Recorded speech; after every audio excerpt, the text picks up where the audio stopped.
Vous vous sentez comment aujourd'hui d'être dans l'incapacité d'arriver à Goma alors qu'ils ont base là? Bon, il faut dire que nous sommes malheureux. Entre-temps, c'est quelque chose qui ne nous arrive pas pour la première fois. C'est très récurrent. Et tant qu'on restera dans une situation où notre pays n'aura pas encore construit suffisamment sa capacité de se défendre, j'ai peur que cette situation ne perdure encore un peu pour longtemps. C'est pour cela que de voir Ronazanango, nao bato nyonso bapatriote nyonso baza na yango eza kosensibiliser davantage population congolaise sur les dangers et agressivité ya voisin na biso oyo azana. Il a essayé l'objectif de dépiécer notre pays. Donc il faut vraiment que nous tous on se rende compte que c'est ça son objectif, pour que nous ne soyons pas manipulés, pour que nous comprenions que attaquer Congo, nous puissions nous battre pour que cela arrive. Et c'est pour cela que je prends le temps, même si ce n'est pas mon département, de parler à attaque notable du Kivu pour essayer, un député national, pour essayer de sensibiliser l'opinion nationale sur ce qui se passe chez moi.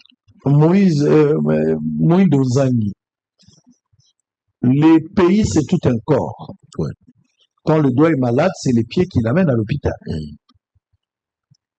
Autour de cette agression, de la guerre, de l'insécurité qui sévit à l'est du pays, qui touche aujourd'hui le pays dans son ensemble, on devrait normalement, comme on a une unité, le Congolais dans l'ensemble parler le même langage.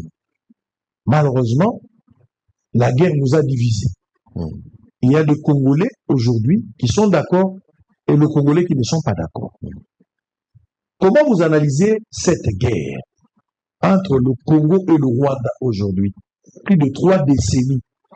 Une guerre qui ne nous met pas ensemble pour nous permettre d'attaquer l'ennemi, mais par contre, cette guerre nous divise et nous affaiblit à travers certains frères qui sont aujourd'hui manipulés par l'ennemi. Comment vous analysez cette guerre depuis le temps jusqu'à aujourd'hui? Est-ce que c'est une guerre où ils allaient parce que Tshisekedi est président de la République? Parce qu'on a vu, à un certain moment, on voulait dire que c'est Tshisekedi le problème. Si Tshisekedi n'est pas là, il n'y aura pas la guerre. M23, s'il a déjà. M23, parce que c'est Tshisekedi qui les a invités. Quelle est votre analyse par rapport à la situation de la guerre entre le Congo et le Alors, avant que moi je commence, il y a une semaine, les rebelles ont organisé un meeting à Goma pour sensibiliser les gens à se faire recruter dans l'armée. Alors, il y a un jeune garçon courageux à Goma qui a eu l'audace de poser cette question telle que vous venez de la poser. Je voudrais que les Congolais suivent cette question-là. Très bien. Je voudrais que les Congolais suivent cette question. Et puis, je vais vous interpréter ça, c'est à Swahili. Je voudrais que la vidéo passe. Et puis, je vais vous dire c'est la question que l'on m'a posée et la réponse que le jeune lui-même a accordée à ces rebelles. Très bien. Allez, on va suivre. Gédéon, si on parle le même langage, on va suivre cette vidéo. On se retrouve après et nous allons avoir des explications parce que c'est en Swahili. À tout à l'heure. Est-ce que munasema batu baende kujarole baende mwarme, lakini koze yenye iko batu hawayua koze profo ya vita tuna vivre. Vita hatuione hapa mu 2018, vita hatuione mu 2012, vita tunaiona tangu zamani. Sasa batu bamingi hawajue eske tutaenda gombania nini, eske probleme ya hii vita ni nini, eske probleme ni Tshisekedi? Tshisekedi anakuya mu 2018.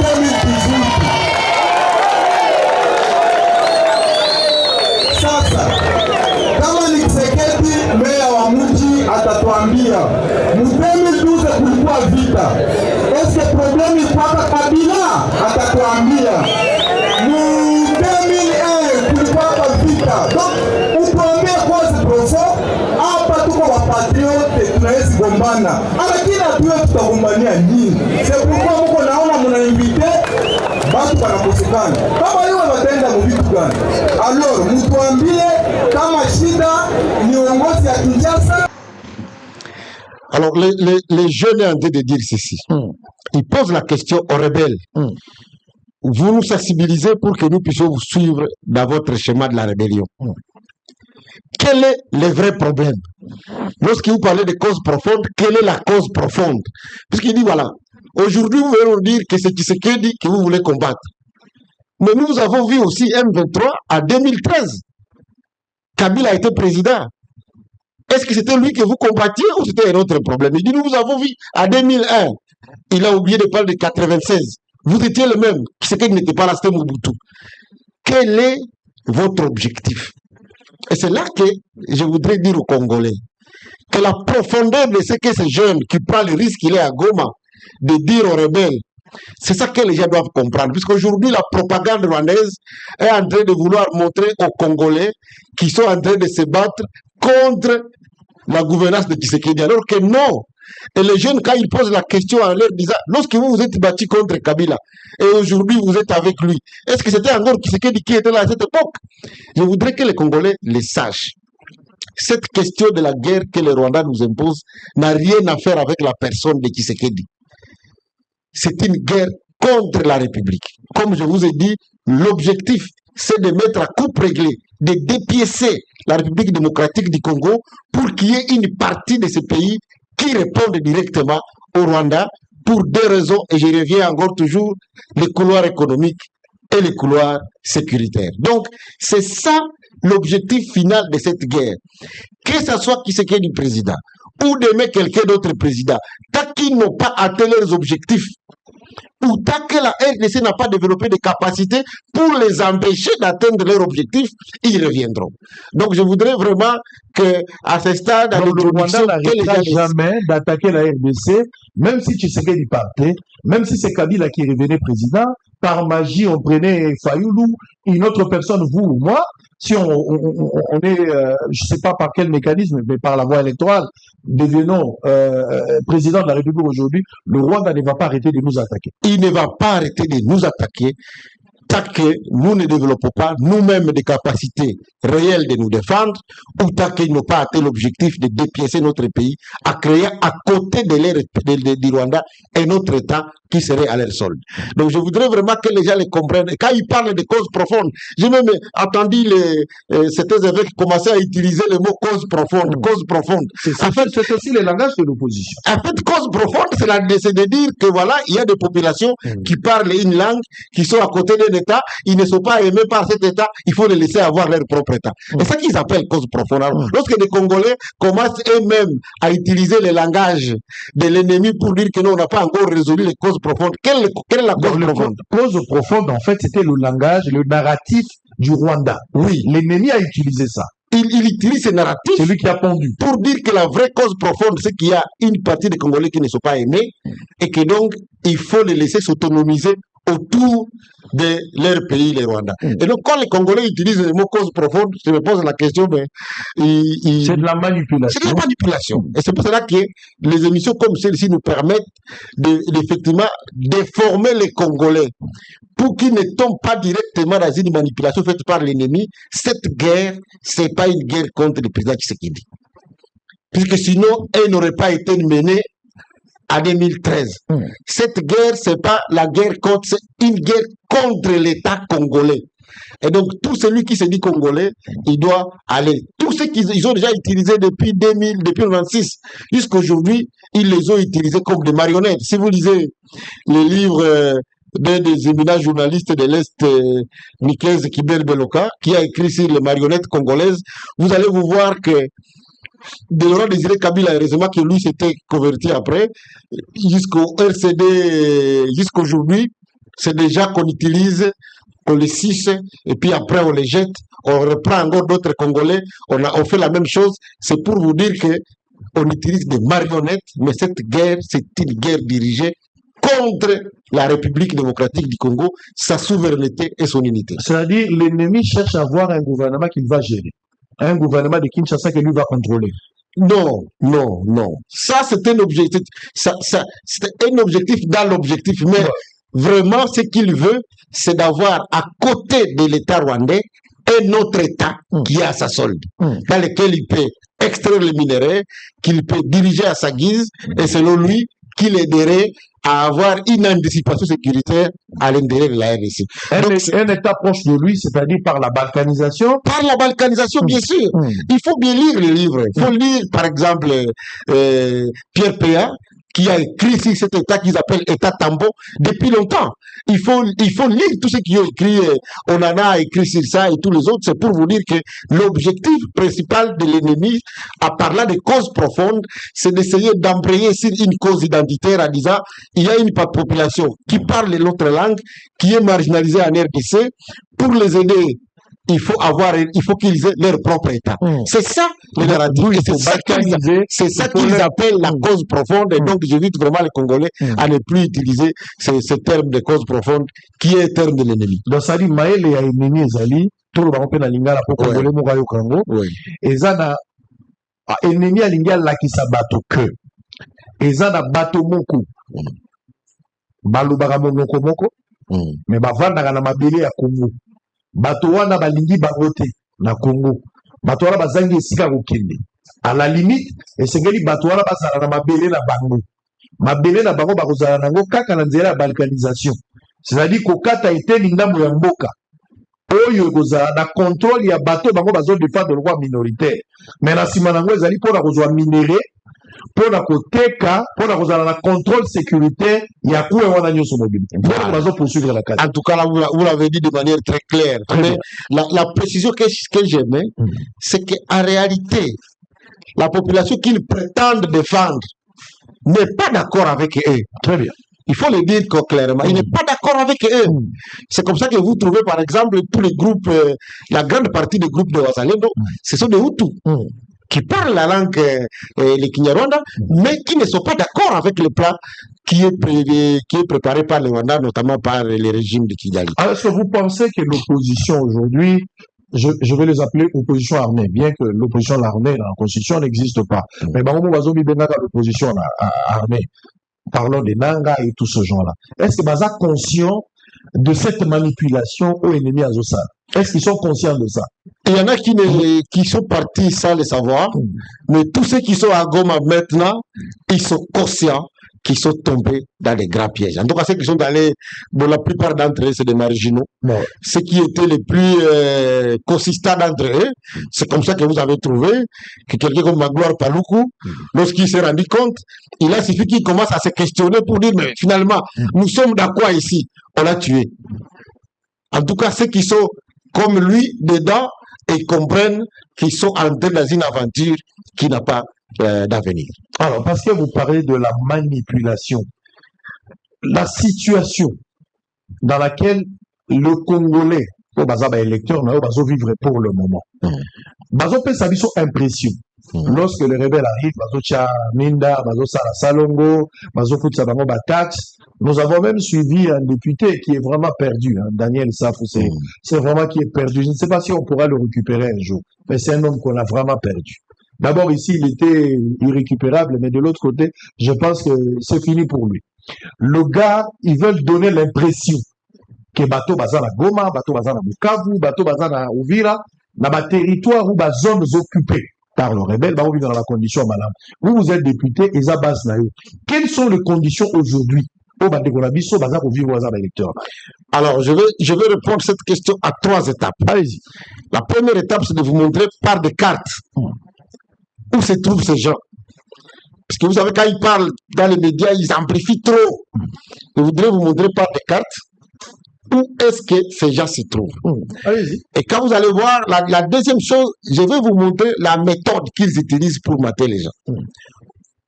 Et vous allez sentir vous-même que ce que nous vivons aujourd'hui dans les zones occupées, c'est de la colonisation.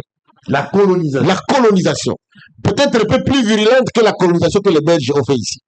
Je vais vous montrer par les images la manière par laquelle les Congolais, dans leur pays, sont traités par les étrangers dans cette zone qu'on appelle zone occupée. Les traitements inhumains. Les traitements inhumains. Alors, on va commencer avec la première vidéo. On va commencer par la première carte. La première carte.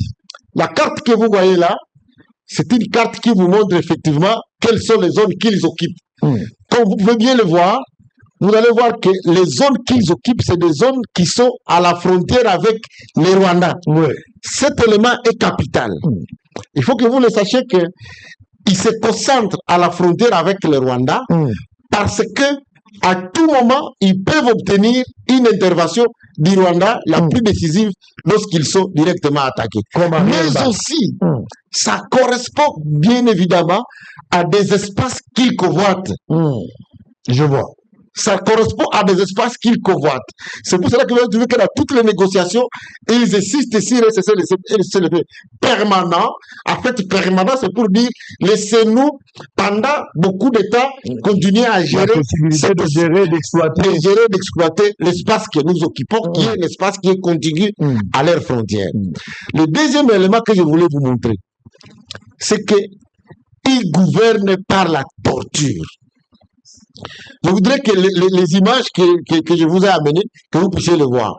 C'est-à-dire que c'est la peur, c'est la torture. Vous allez voir des populations qui sont torturées jour et nuit. Et regardez par exemple la vidéo qui est là. Ça, c'est à la plage du peuple à Goma. Les gens qui sont allés puiser de l'eau. Regardez comment ils sont en train d'être faits. Torturés pour rien. C'est une usine de captage d'eau. L'usine de la régie des eaux de captage d'eau de Goma à la plage du peuple. Tabassé.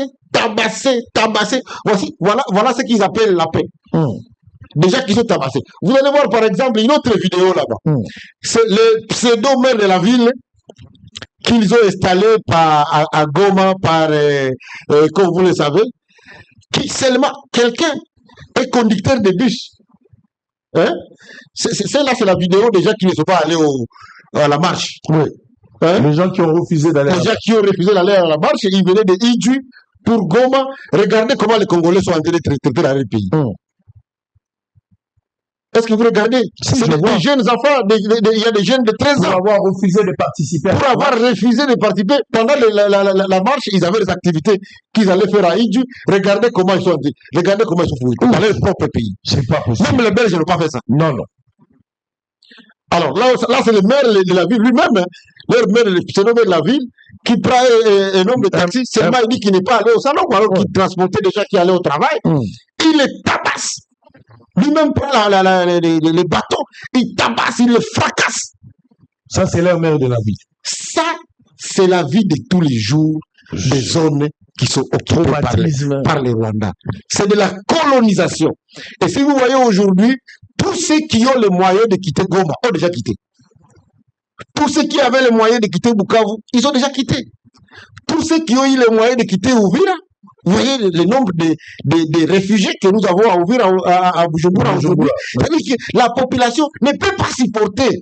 Il n'y a que ceux qui n'ont pas les moyens de quitter qui acceptent de rester dans ces zones puisqu'ils n'ont pas où aller. Mais tous ceux qui ont les moyens de quitter ont quitté. Et c'est de leur stratégie, essayer de pousser les gens à abandonner leur terre. Et c'est ça malheureusement. Donc ils sont en train de contraindre les gens. Contraindre les gens à quitter ces zones pour qu'ils les occupent. Donc je voudrais vraiment que les gens comprennent qu'avec les méthodes qu'ils utilisent, puisqu'ils tuent les gens. Vous avez suivi un musicien ils sont venus, ils l'ont tué à pleine ville. Oui. Même les gens qui sont entrés chez eux. Je vous ai parlé de Magloire Paloukou ici, par le fait qu'il a eu une petite contradiction avec eux, en leur disant, mais quand même, nous aussi, on est là, prenez-nous en considération. Tout là, on te prend en considération dans une zone occupée. On l'a tué, on l'a criblé de balles. C'est pour vous montrer que c'est des méthodes d'intimidation qui sont utilisées pour contraindre les Congolais à pouvoir quitter les zones qui eux, veulent faire. Donc, c'est-à-dire, les gens vivent dans des conditions infrahumaines, avec peur, traumatisme. Tout le jour, traumatisme, meurtre, les gens sont enrôlés de force dans la rue. Vous allez voir une vidéo là, dans les quartiers de Majengo à Goma, où ils prétendent faire des couvre-feux, mais en réalité, c'est pour essayer d'enrôler. Ils prennent tous les gens dans les quartiers, et tous les jeunes dans les quartiers, on vient les rassembler à un endroit, et si des pierres même, ils les mettent par terre, alignés comme où on les enrôle de force pour qu'il soit qu'on en fasse des soldats. Donc, c'est des images qui vont revenir après. C'est pour vous montrer les conditions dans lesquelles les gens sont en train, effectivement, d'en tirer. Mais malgré ça, vous voyez qu'il y a des courageux. Vous avez vu, par exemple, ils ont organisé par force des marches. Par force. Ils ont forcé les gens à venir. Mais les gens à Goma ont dit, bon, comme vous avez organisé votre marche, nous aussi, maintenant, on organise la marche contre l'occupation rwandaise. La répression qui s'en est suivie. Et je suis sidéré de voir que les médias nationaux n'ont pas relayé la répression. Ils ont arrêté les gens la nuit. Et même les courageux qui ont bravé l'armée rwandaise, vous voyez comment ils ont été, mais l'image que ça vous montre, c'est vous dire comment les Congolais de cette partie-là ont compris. Ils ont compris qu'il faut se battre. Il faut se battre pour leur terre, il faut se battre pour leur terre. Et c'est ça même l'essence de Wazalendo. Ils existent, ils sont partout. Même dans les zones occupées, ils sont encore là. Il faut que l'État congolais, maintenant, ça c'est notre devoir, de pouvoir les organiser pour que cette résistance. On a l'impression, c'est comme si la guerre ne concerne que la population de l'Est. C'est ça, en fait, l'impression que nous avons par rapport à ce qui se passe à Kinshasa et dans d'autres provinces. Non, mais je crois que maintenant, là, je peux vous dire avec satisfaction que la cause de la guerre, elle est maintenant embrassée par l'ensemble de la population congolaise. C'est maintenant passer à l'action. Passer à l'action, ça veut dire que les gens doivent se mobiliser à rejoindre massivement les forces armées. Passer à l'action veut dire que même nous qui gérons, nous devons avoir conscience que c'est là que nous devons mettre le maximum de moyens si nous voulons effectivement que demain, on nous respecte et que notre pays ne subisse plus des éliminations comme ça. Le rebelle utilise aussi la désinformation. Alors la manipulation au niveau c'est l'arme de l'information. C'est l'arme politique pour laquelle, effectivement, c'est la bataille que nous avons perdue. La bataille de l'information. En fait, quelle est leur stratégie? Ils ont pris des Congolais, des jeunes ou des vieux que nous connaissons, qui ont une notoriété dans la communication à la République démocratique. Les gens comme Steve Wemby, hein, c'est quand même quelqu'un que vous connaissez, bien sûr. Les jeunes comme les Rodriguez Kachuva, ainsi de suite. Mais je vous montre des images ici, pour que vous voyez comment leur compte fonctionne. Quels sont les comptes de tous ces jeunes-là qu'ils ont recrutés parmi les influenceurs congolais? Ah, ils ont recruté aussi. Ils ont recruté parmi les Congolais. Vous allez voir, par exemple, les images que je vous montre là, les comptes Twitter, ils sont hébergés au Rwanda. Ah bon? Regardez Steve Wemby, j'ai mis son image là-bas. Son compte Twitter est hébergé au Rwanda. Et tous les autres jeunes, les Rodriguez Kachuva et tous les autres, il faut voir les images. Alors, qu'est-ce qu'ils font? Les informations qu'ils relayent, la propagande qu'ils relayent, elle est conçue par un bureau stratégique de communication qui est basé au Rwanda. Donc, tous ces gens-là. Tous ces gens-là. Un bureau stratégique d'information qui est basé au Rwanda. Et donc, lorsqu'il faut des tweets, il y a des instruments de communication, des propagations à grande vitesse qui sont installés pour que les tweets atteignent le maximum de Congolais au même moment. Et si vous voyez par exemple la récurrence de leurs tweets, lorsqu'il y a un événement, je prends l'exemple de la prise de Uvira.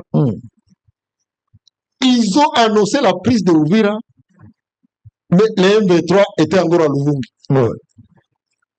Ils ont tellement fait des tweets que tout le monde a cru que Uvira était déjà tombé. C'était de la manipulation d'une manière anticipée. Et même les FARDC ont quitté la ville de Uvira, croyaient qu'elle était déjà tombée, alors que l'ennemi était encore à 30 km.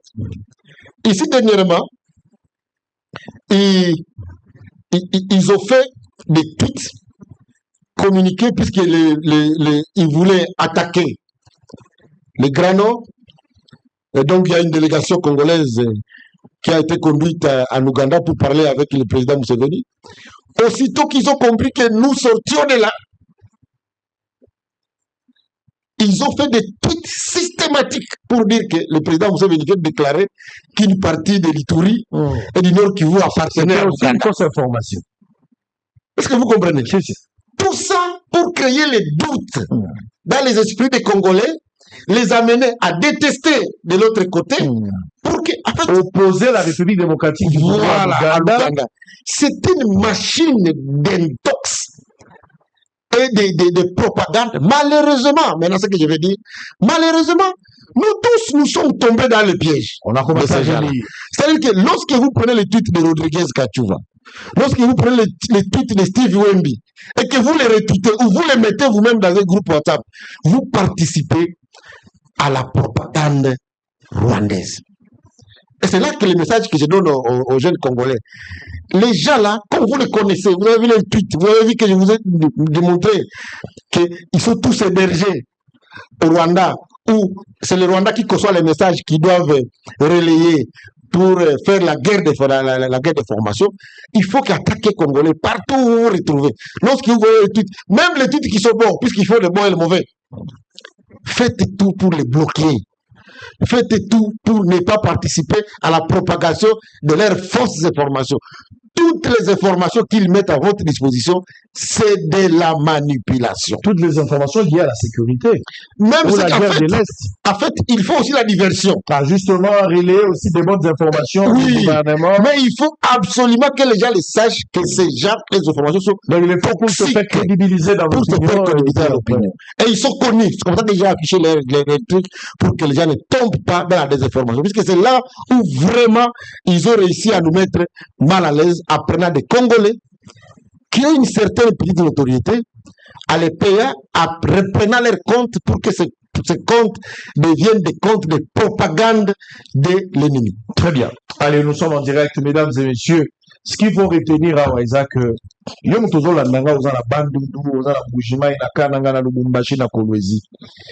la guerre au ennemi à Zosalabiso Lelo, c'est que le Rwanda est en train de faire dans notre pays.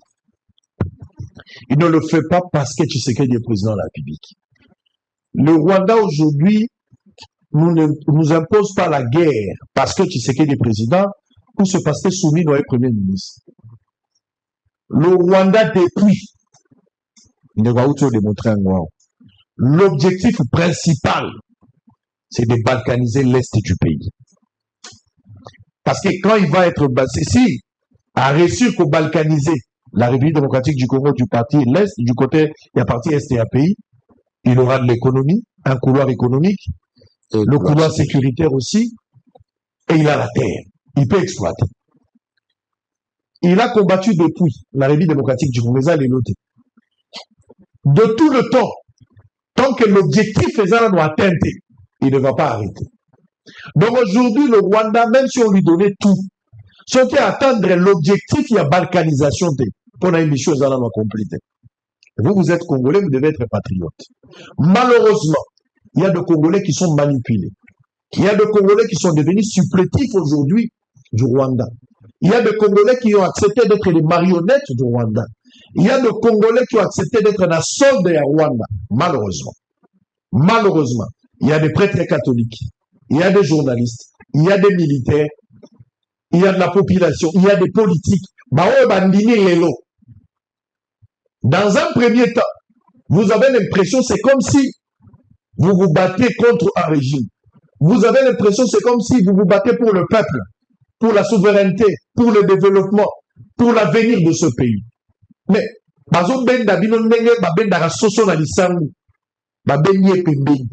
l'objectif est Zabaliaï. Mouzé, le père, a été manipulé. Mais le jour où il a pris conscience, il a été vite éliminé. Magloire Paloukou avait aussi accepté d'aller rejoindre les autres. Mais tant qu'il a eu conscience, il a été vite éliminé. La plupart des Congolais aujourd'hui qui acceptent de quitter Kinshasa pour rejoindre les rebelles à Goma, dans un premier temps, et vous voyez apparaître, c'est comme si c'est une bonne démarche. Mais la finalité, vous allez payer. Vous allez payer par la finalité. Vous êtes en train de servir, vous donnez des béquilles à l'ennemi pour que l'ennemi arrive à balkaniser. La guerre ici, Ezali, la guerre est à venir pour notre pays. Ezali, guerre est à Tshisekedi. Tshisekedi passera. Sur le Rwanda, Tshisekedi était le problème. Pourquoi a-t-il combattu Joseph Kabila? Si Kabila était le problème, pourquoi à l'époque avait encore combattu Mouzé le Père? Ceux qui Mouzé le Père a dit problème, ingrat, tout ce que vous voulez là, pourquoi a-t-il combattu Mobutu? Ainsi de suite. Donc le Rwanda, il est dans une logique où il faut atteindre la souka, c'est la balkanisation. Tant qu'il n'a pas encore atteint son objectif, peu importe celui qui deviendra président de la République, il va croiser le Rwanda sur son chemin. Détrompez-vous que vous vous battez contre Tshisekedi. L'ennemi commun, c'est le Rwanda. Malheureusement, au lieu que la guerre nous mette ensemble, les enjeux de la guerre nous divisent. Pour des intérêts mesquins des politiques. Chaque politique tire la couverture de son côté. Et il trouve que c'est le moment d'organiser quoi que ce soit pour que moi aussi je me retrouve. Ton intérêt égoïste, ton intérêt personnel évolue au priorité sur l'intérêt général de la République démocratique du Congo. Malheureusement, les Congolais se voulaient être manipulés. Lèvons-nous, réveillons-nous, prenons conscience. Nous n'avons que ce pays. On n'a pas un autre pays. On est nié ce soir. Donc, vivre vraiment là, moi, et pas la biso. Tous à la montée, vous êtes chez vous. Le Rwanda, depuis tout ce temps, rêve là, c'est de balkaniser le Congo. Et réveillez-vous, partagez cette information dans des écoles, dans des universités, dans des églises. Il faut en parler. Il faut maintenant soit comprendre que le problème, ce n'est pas Tshisekedi. Motonio soit Kolobana Rwanda, non, on va le combattre. Celui qui va dire oui, c'est celui-là que le Rwanda va soutenir. Et il va le soutenir pour un temps, mais après, il va aussi le faire partir. Nous n'avons qu'un seul pays. On va parler de la guerre contre les ADF. Oui, c'est l'un des conflits qu'on n'en parle pas assez. Si. Moi, je crois qu'on devait en parler assez. Si. De l'autre côté, il y a l'Itoul. Ouais. Il y a des ADF de ce côté-là. Il n'y a pas à l'Itoul, il y a le Nord Kivu. Même dans le Nord Kivu. Le Nord Kivu, le territoire de Beni, le territoire de Lubero. Maintenant, on a le territoire de Mambasa, le territoire de Iru. C'est depuis longtemps qu'on a commencé aussi à faire la guerre contre les ADF. L'évaluation, où en sommes-nous avec ça? Je voudrais bien vous dire que si ces combats-là des ADF,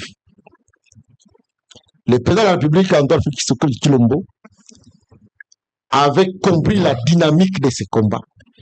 Un combat où étaient mélangés intégrisme religieux, mais aussi objectifs économiques de la part des gens qui, effectivement, ils mènent une guerre, ça s'est dévoilé, les ADF.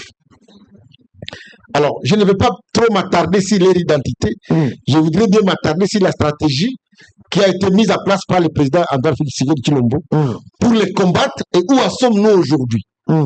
Alors, je vous ai amené une carte.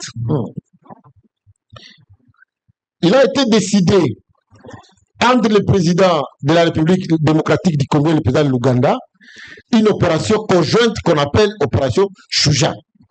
Shuja, qui soit signifie la bravoure. Cette opération concerne la zone que vous voyez sur le tableau là. C'était l'ancienne zone dans laquelle les ADF commettaient beaucoup d'exactions. Vous avez la chefferie de Bachou, dans la vallée de Mwalika.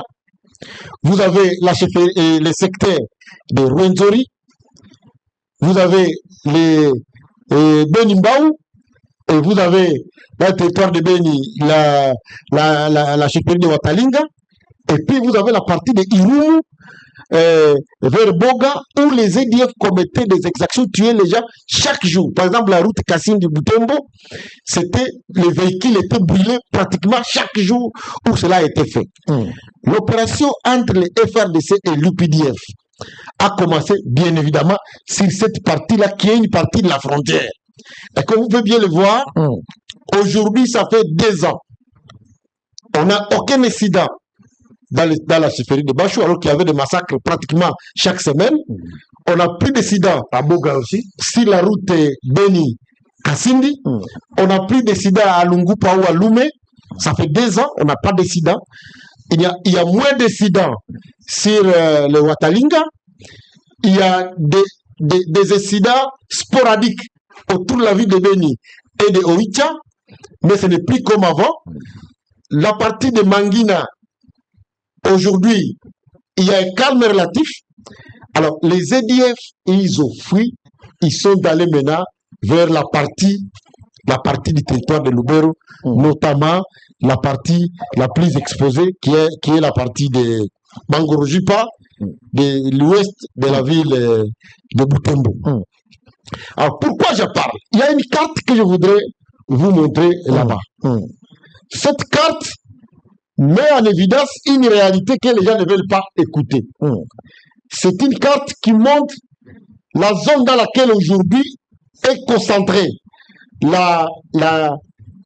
l'occupation. Une autre carte, vous voudrez que vous la mettiez. Une carte qui vous montre que maintenant les opérations du M23 se concentrent dans une zone, les opérations du EDF se concentrent dans une zone proche du M23. Je voudrais qu'on montre cette carte-là, qui montre la zone de Mangurujipa. Voilà, c'est la carte là. Si vous voyez cette carte, vous allez voir la poche là, à côté de la ville de Butembo. C'est dans cette zone-là, Mangurujipa, Biambwe, Makoko, dans laquelle se concentrent les tueries des EDF. Mais c'est une zone qui est très proche de la zone qui est occupée par les M23 du côté de Katondi et sur la route de Kassou. A fait les renseignements que nous avons des terrains démontrent que les cellules dormantes des EDF dirigés dans cette zone par un rebelle qui s'appelle Abouakassi, qui est un arabe, ils sont en collision avec des éléments du M23 qui les fournissent des armes pour qu'ils créent le désordre autour de la ville de Butembo et ainsi justifier la prise de cette ville par les M23. Je voudrais souligner à ce stade que cette zone-là, que dans cette zone-là, les attaques sont menées par les EDF, comme celles qui étaient menées à Beni il y a 3 ans, 4 ans. On marche avec une propagande. C'est-à-dire que les EDF, quand ils viennent tuer, ils tuent soit à côté d'une base de FRDC. Ils ont un mode opératoire. Un mode opératoire. Soit à côté d'une base de l'IPDF, soit à côté d'une base de Wazalendo. Et donc, le modus operandi a comme objectif de discréditer les forces gouvernementales ou les forces coalisées qui sont dans la zone pour que la population dise c'est eux qui nous tuent. Ils cherchent à charger. Ils cherchent à charger. Et c'est un mode opératoire qui est vraiment très proche du mode opératoire de Rwandais. Vous avez vu par exemple qu'avant la prise de Luvungi, ils ont tiré des bombes sur Luvungi et ils ont fait des communiqués pour dire que c'est les FARDC qui sont en train de bombarder la population. Ils ont tué la population par des bombardements avant de prendre la ville. La ville de Goma avant la prise de la ville, c'était la même chose. Ils tirent des bombes dans la ville et puis ils disent que c'est les FARDC qui ont fait la même chose. Donc, le modus operandi que les EDF utilisent aujourd'hui autour de Mangurujipa, de Biambo et ainsi de suite, c'est le même modus operandi des M23. Et donc les renseignements qui attestent que quelques réunions ont eu lieu dans cette forêt de Mangurujipa entre les M23 et les EDF pour appuyer les EDF à commettre des massacres autour de cette zone, c'est des informations qui sont crédibles. Mais je voudrais bien montrer ces résultats en disant l'opération Shuja entre l'UPDF, l'armée ougandaise et les FARDC, elle produit des résultats. Bien que dans la partie de Lubero, se concentrent des massacres, moi je suis persuadé que si cette opération est intensifiée et que les M23 sont délogés de la zone où ils ravitaillent plus facilement les EDF, dans cette zone-là de Mangurujipa, les EDF n'ont pas une possibilité de se ravitailler en armes. Ils vont être à bout du souffle et cette opération pourra apporter des succès. Donc, c'est vraiment l'occasion pour moi de pouvoir encourager les autorités militaires à étendre cette opération vers la RN3. Puisque vous savez que lorsqu'ils vont être délogés de ce côté de Mangurujipa, territoire de Lubero, ils vont se déplacer soit vers le territoire de Bafasende, soit vers Walikale, soit du côté de Maniema. Et donc, pour les empêcher de pouvoir passer par cette zone et avoir la possibilité, je voudrais que l'opération Shuja soit étendue à la RN3, donc la route Kisangani-Walikale, pour que, effectivement, leur mouvement à l'intérieur soit pris en charge, qu'on ne le pousse pas vers l'ouest où ils vont aller commettre des massacres, mais qu'ils soient contenus à partir de Walikale, de la RN3, de l'Ubutu.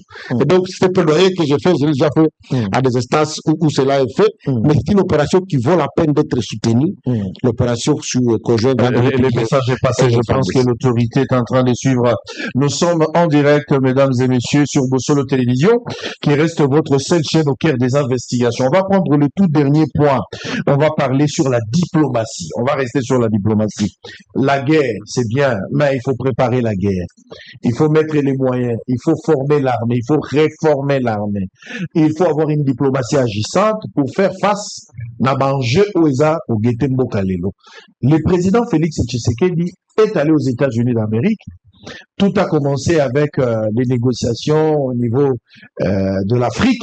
On a vu Nairobi, nous avons vu avec l'Angola, on a vu pas mal des médiateurs africains en train de nous aider, chercher à nous aider à résoudre ce problème, à arrêter définitivement cette hémorragie. Mais à notre niveau, ça n'a pas tenu. Et finalement, nous sommes allés à Doha. Malheureusement, même au niveau de Doha, nous n'avons pas obtenu gain de cause jusqu'à présent. Mais il fallait compléter avec tout ce qui s'est passé avec Doha au début, des petites négociations de part et d'autre. Chaque partie était exigeant. Ça n'a pas tenu. On va se retrouver aux États-Unis d'Amérique. Je suis heureux d'avoir pris part le jour de la signature entre le président Tshisekedi et le président Kagame sous la médiation, bien sûr, des États-Unis, représenté par le président Donald Trump. Nazalaki Wanalakati, nous avons vu. Tout le Congolais, Nazalaki n'a espoir qu'après signature à l'accord, il y aura la paix définitive. Parce qu'il y a un monde de malheureusement, de notre retour, Uvira est attaqué. Pourquoi Tshisekedi devrait aller dans les États-Unis d'Amérique? On s'entendait quoi? Barossa et la mission Venezuela, on va arrêter Kagame un jour. Pourquoi le président était-il parti là-bas?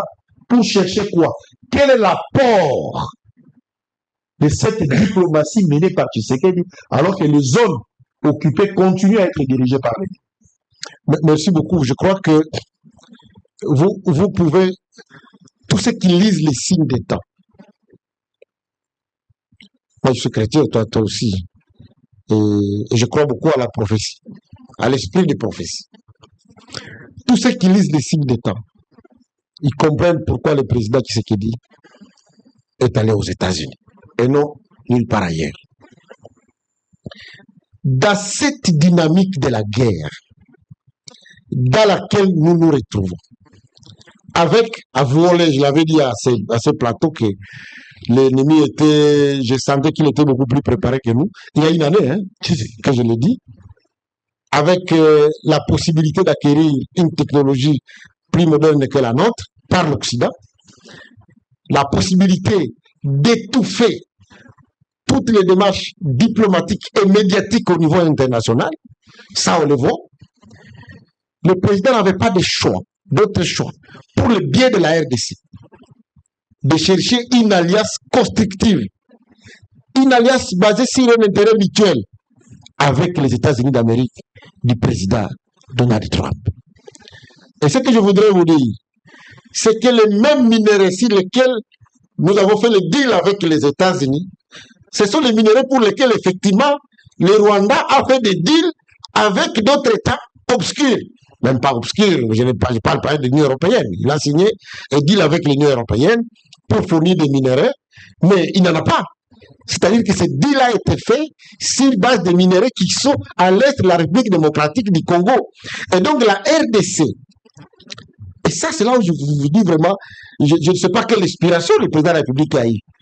C'est vraiment très intelligent d'avoir dit, au lieu que le Rwanda fasse un deal sur ces minéraux et que ces puissances les soutiennent pour venir déstabiliser la République démocratique du Congo, mieux vaut que la RDC elle-même porte l'esprit des deals qu'il fait avec les États-Unis pour l'exploitation de ces mêmes minéraux, mais pas seulement au bénéfice des Américains, mais surtout au bénéfice de la République démocratique du Congo et des Congolais. Et c'est le travail qui a été fait. Je voudrais que les gens comprennent que, par exemple, BCA Mining, qui se trouve à Walikale, lorsque le M23 a progressé vers Walikale, il n'a pas réussi à atteindre la route BCA. Pourquoi? Puisqu'il y a une entreprise stratégique américaine, BCA Alpha Mine, et les intérêts des États-Unis étaient touchés.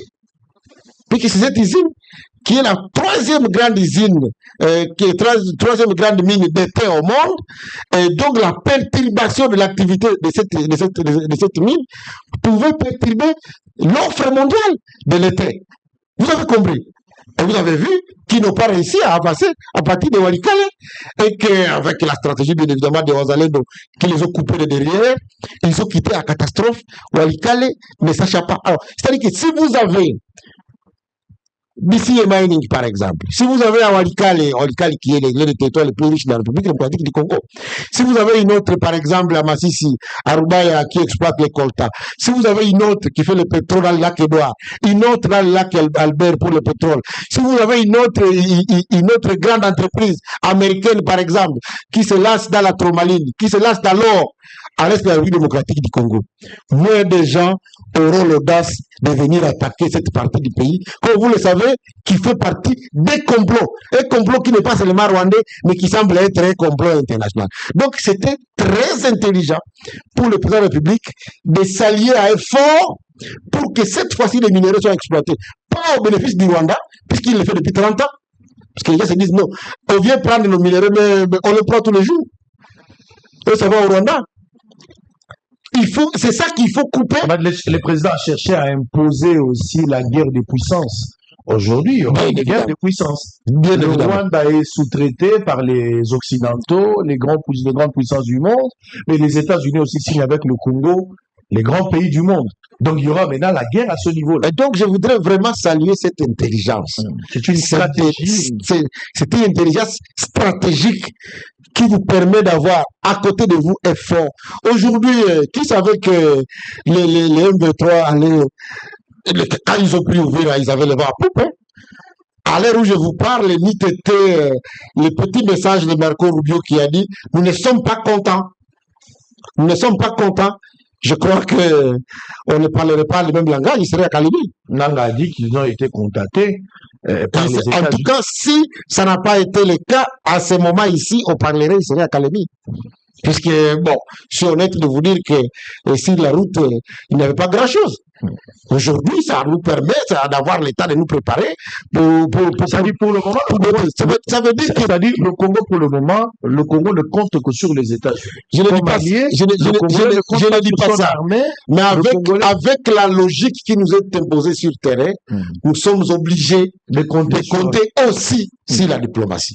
Et je crois que ça a été bien fait, ce que le président a fait. Ce n'est pas que le pays a été vendu. Je voudrais bien dire aux Congolais que tous les autres pays, même la Chine, a signé des accords avec les États-Unis pour son industrialisation.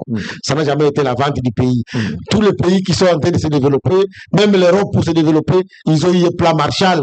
Ça veut dire que les États-Unis les ont appuyés à pouvoir se développer. Ce n'est pas un péché pour un État de s'appuyer. Ils ne sont pas les premiers à avoir signé avec une puissance pour nous aider à développer notre industrie minière et notre industrie agricole. Je suis ministre de l'Agriculture aujourd'hui.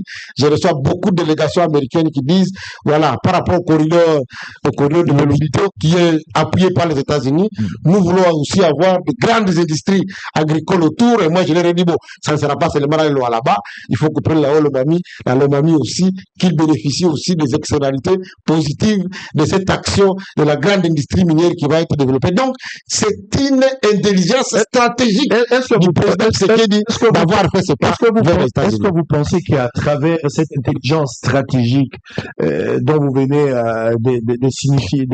de parler tout à l'heure, la guerre, la balkanisation est évitée et que c'est la fête d'une longue guerre des décennies? Je voudrais bien mettre une bémol. La bémol, c'est de dire aujourd'hui, il est évident que si nous gérons bien, je le dis très bien, si nous gérons bien cette opportunité de l'accord de Washington, nous pouvons éviter, dans les premiers temps, des déconvenus que nous aurions dû avoir du Rwanda. Mais la solution ultime, c'est que nous puissions profiter de cette opportunité pour construire une armée forte et professionnelle.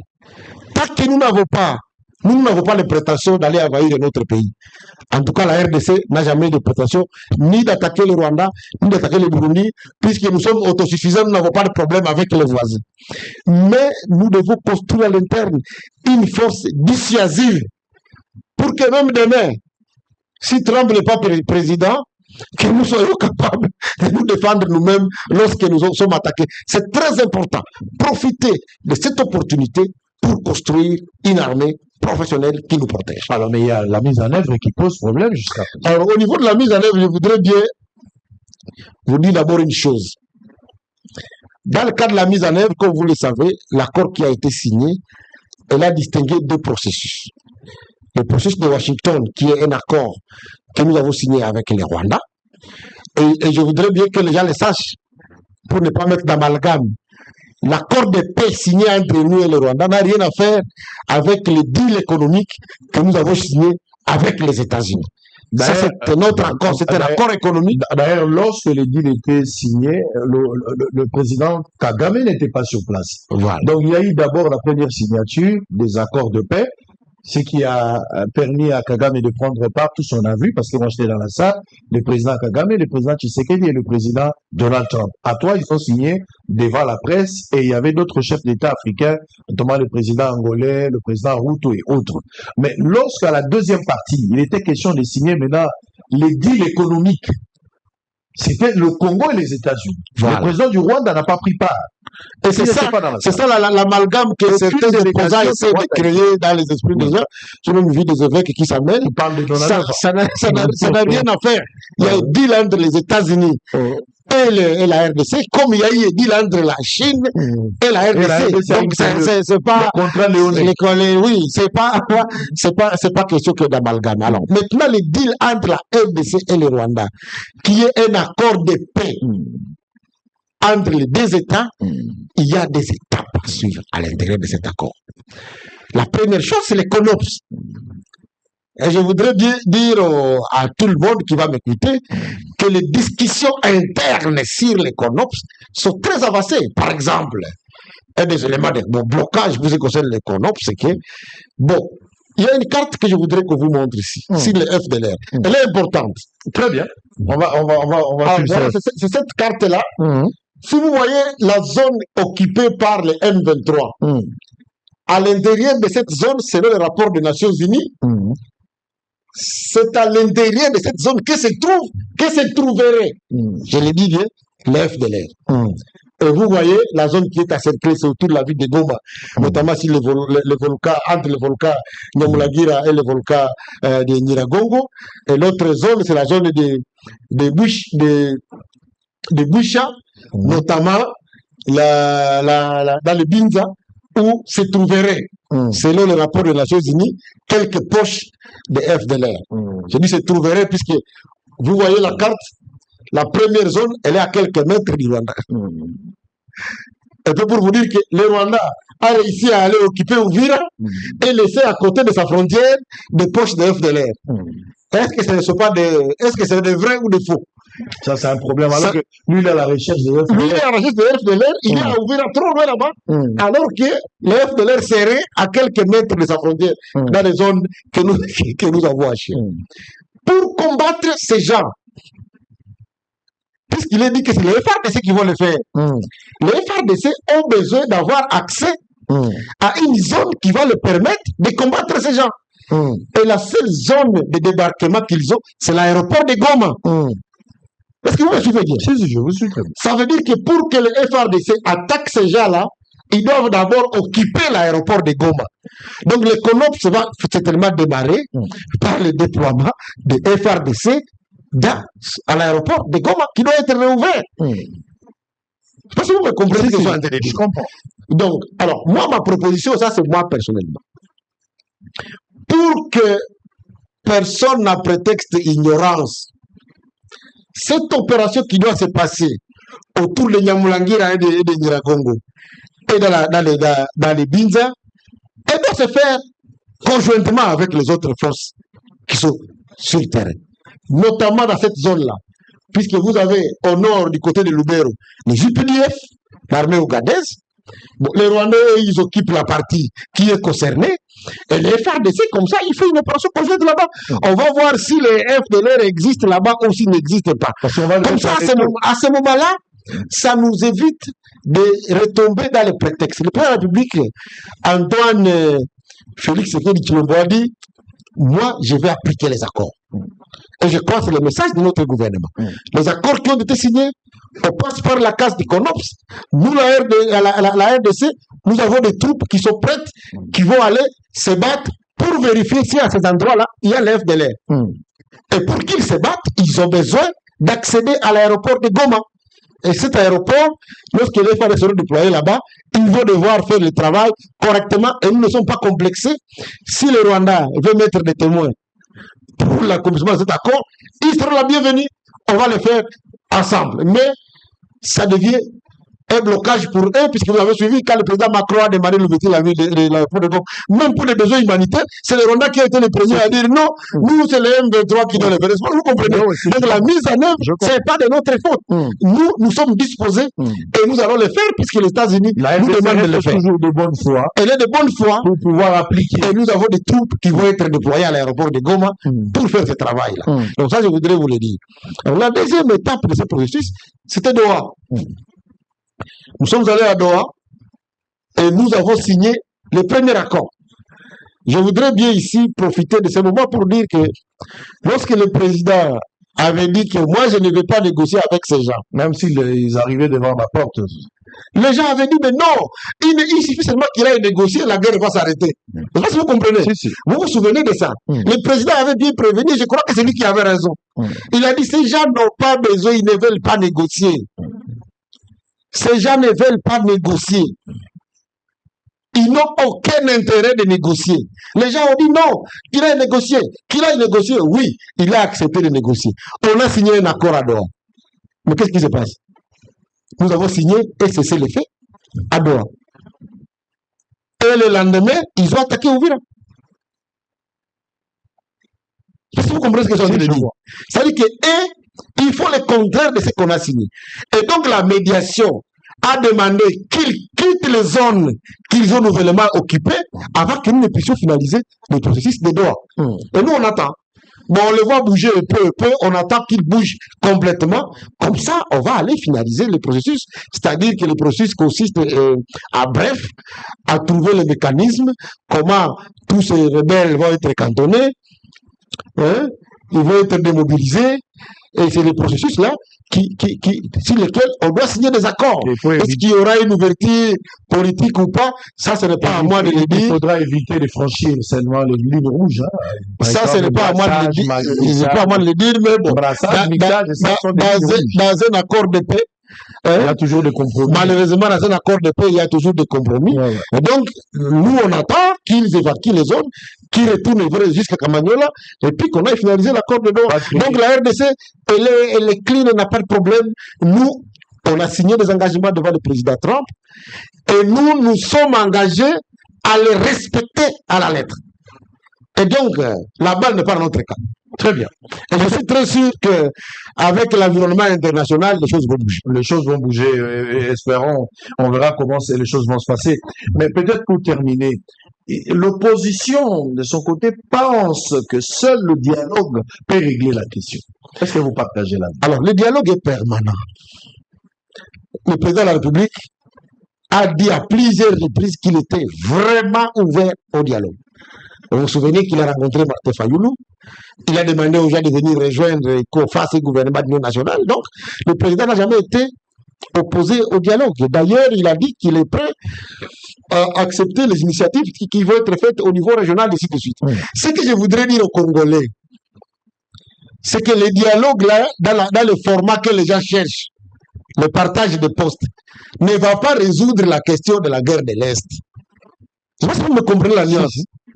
Si on appelle Katoum sur la table, Fayoulou sur la table, on appelle je ne sais qui sur la table, ce n'est pas ça qui va résoudre le problème de la guerre de l'Est.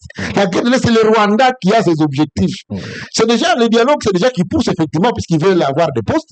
Ça, c'est pas un problème. Les pays nous appartiennent. Tout le monde s'y négocier avec le Rwanda, il faut imposer la solution. Tout le monde peut venir participer au gouvernement, c'est le pays pour nous tous, mais on n'a pas besoin de tuer les Congolais pour ça.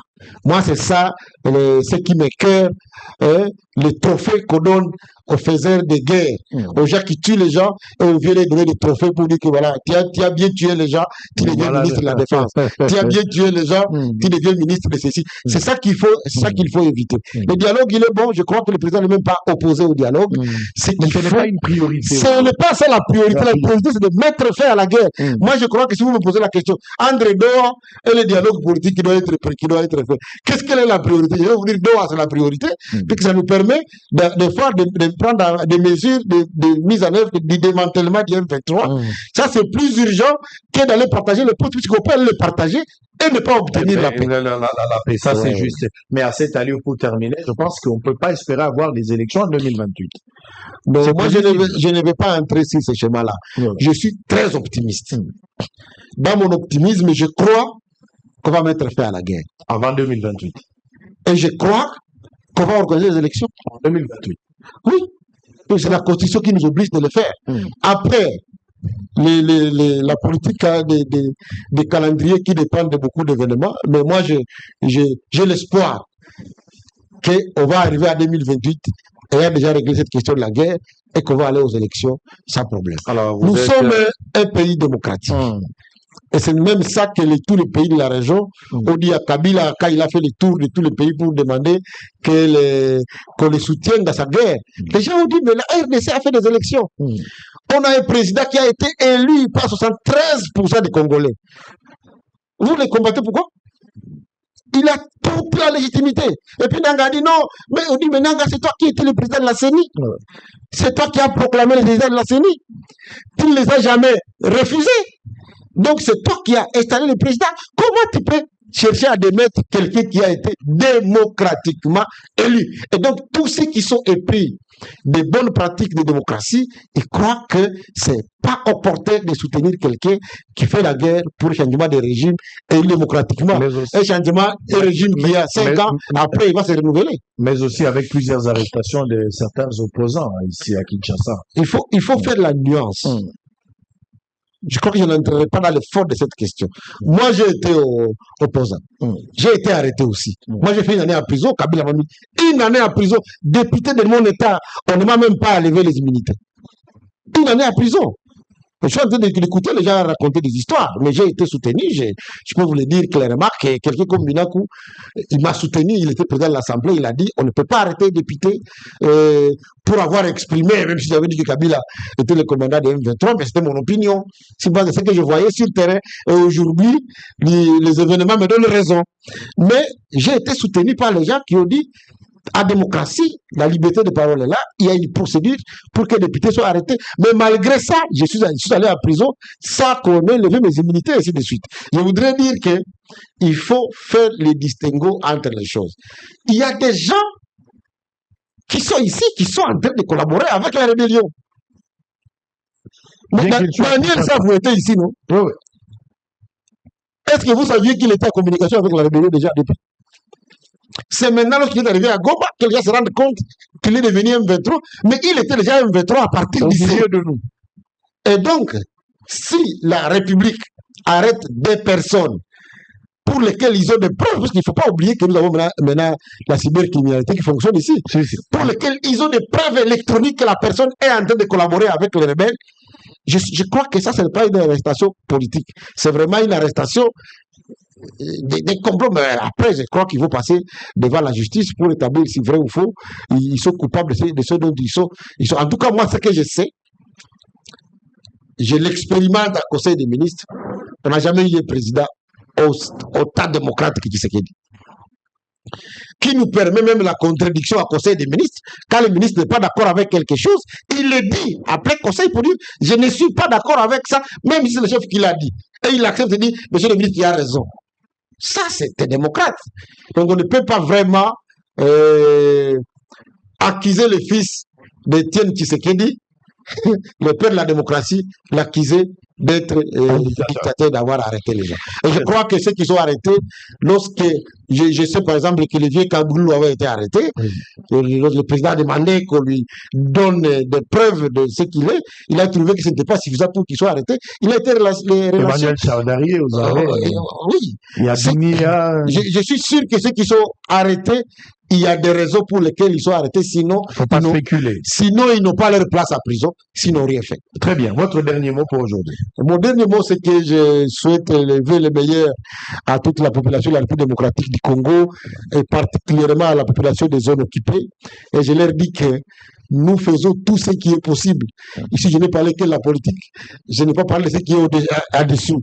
Tout ce qui est possible pour que la paix revienne. Un message en Swahili. Et je suis très sûr que la paix va revenir. Je profite aussi pour souhaiter bonne chance à notre équipe nationale. Je crois que demain, en tout cas, nous voulons cette victoire. Vraiment, il faut qu'on gagne l'Algérie. Battez-vous. Non, d'abord, avant la coupe, gagnez l'Algérie. Gagnez l'Algérie, donnez un peu de sourire à tous ces milliers de Congolais qui souffrent, qui sont dans la colonisation aujourd'hui à l'Est de la République démocratique du Congo. Un message en Swahili. Mabibi na bwana, marafiki, mandugu, nyinyi mnaokuwa mashariki mwa Kongo, mnajua kama saa hii nchi yetu tunapitia kipindi kigumu sana na mgogoro huo ambao nchi ya Rwanda na rais wa Rwanda Paul Kagame anayotufanyizia hapa mashariki mwa Kongo. Najua sababu tunafuata kila siku na tunapata message zenu kila siku, namna gani watu wanapigwa fimbo, namna gani watu wanakazwa kwenda kwa manifestation, namna gani watu wengi wanauliwa bila sababu yoyote, namna gani uchumi umeporwa, namna gani wale watu wanachukua pesa pale Goma ambayo wanalipisha wanapeleka Rwanda, namna gani tumeingia tena katika ukoloni wa Rwanda kama ilivyokuwa awali hapo wakati wa RCD. Lakini nawaambia kitu kimoja, tuungane mkono na tuweze kukua nyuma ya rais wetu Antoine Felix Tshisekedi Tshilombo, sababu naye halali kila siku anafaa juu chini ili tuhakikishe ya kwamba Kongo tunapata sasa uhuru wa kweli ambao majeshi zetu na vijana wetu wazalendo watapata nguvu ya kuweza kukinga na kuweza kupigania nchi yetu vizuri. Nadhani hii si wakati ya kuzungumza mambo mingi, lakini ninawatakia mwaka mpya na kila laheri, na ninawaambia kama nawapenda sana na ninajua gizi hapa awali muda si mwingi tutaweza kuonana tena tukisherekea uhuru wa Kongo yetu. Asante sana. Merci beaucoup. Merci d'avoir été de notre meilleur vœu encore une fois.